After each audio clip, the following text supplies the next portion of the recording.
இயேசுவின் அன்பு இதயங்களுக்கு காலை வணக்கம். இந்த நாள் உங்களுக்கு ஆசீர்வாதமாக அமைய வாழ்த்துக்கள்.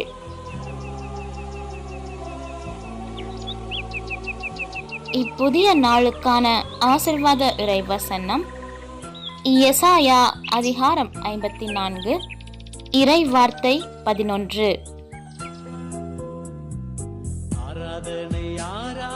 ஆறுதல் பெறாது தவிப்பவளே, இதோ மாணிக்க கற்களால் உன் அடித்தளத்தை அமைப்பேன், நீலக்கற்களால் உன் நிலக்களத்தை நிறுவுவேன்.